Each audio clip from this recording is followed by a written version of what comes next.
પ્રયાગ મહાકુંભ માટે 17મી ફેબ્રુઆરીએ વિશ્વામિત્રી રેલવે સ્ટેશનથી વિશેષ ટ્રેન ઉપડનાર છે। પ્રયાગ મહાકુંભ માટે વડોદરાથી પણ એક વિશેષ ટ્રેનનું આયોજન કરવામાં આવ્યું છે। 17મી ફેબ્રુઆરીએ વડોદરાના વિશ્વામિત્રી રેલવે સ્ટેશન પરથી આ ટ્રેન ઉપડનાર છે। બુકિંગની પ્રક્રિયા શરૂ થતાં જ તેમાં શ્રદ્ધાળુઓ તરફથી ભવ્ય પ્રતિસાદ સાંપડી રહ્યો છે। વધુ એક ટ્રેન મૂકવામાં આવે તેવા પણ પ્રયાસ વડોદરાના સાંસદ તરફથી કરવામાં આવી રહ્યા છે। અમદાવાદની જેમ વડોદરાથી પણ પ્રયાગ મહાકુંભ માટે વોલ્વો બસ દોડાવવામાં આવે તે દિશામાં પણ પ્રયાસો ચાલુ છે। આ સાથે ફરી એકવાર સાંસદ દ્વારા મહાકુંભમાં જનાર યાત્રીઓને નિર્દેશોનું પાલન કરવા માટે અપીલ કરી હતી।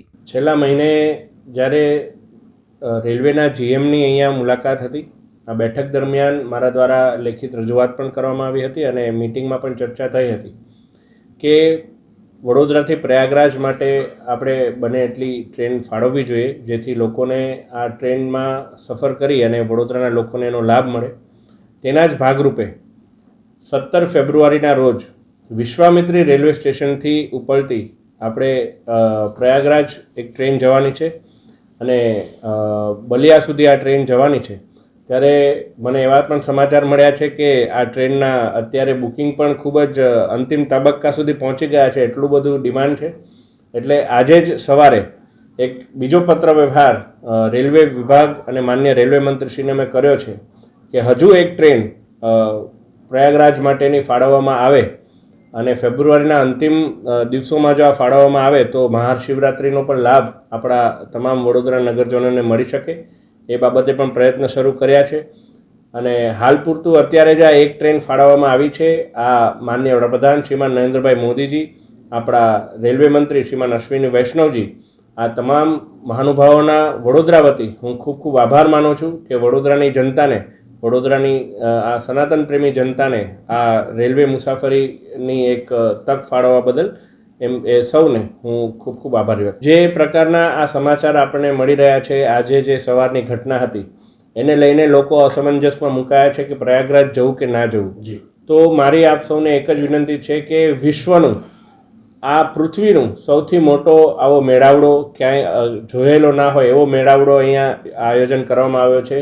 એમાં પણ માત્ર ને માત્ર એક ઘાટ ઉપર, એક જગ્યા પર આવી એક દુર્ઘટના થઈ છે। સંપૂર્ણ પ્રયાગરાજ અને એમનું પ્રશાસન, ઉત્તર પ્રદેશ સરકાર અને કેન્દ્ર સરકાર આ બાબતે સાબદી છે। આપણે જો તમામ સરકારી ધારાધોરણો, નીતિ નિયમોનું પાલન જો કરતા આવીશું તો આવી કોઈ પણ ઘટના નથી જ થવાની। એટલે આ ઘટનાને લઈને કોઈએ ગભરાવાની જરૂર નથી।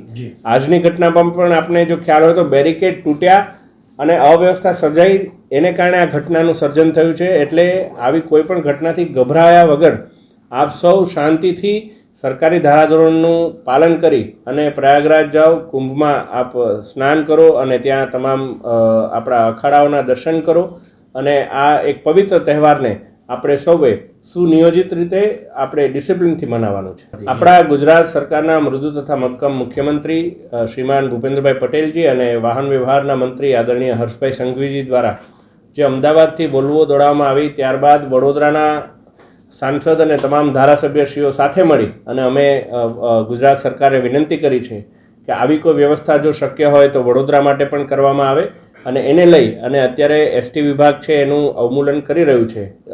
ટૂંક જ સમયમાં મને લાગે છે કે કોઈ સારા સમાચાર આપણને મળી શકે।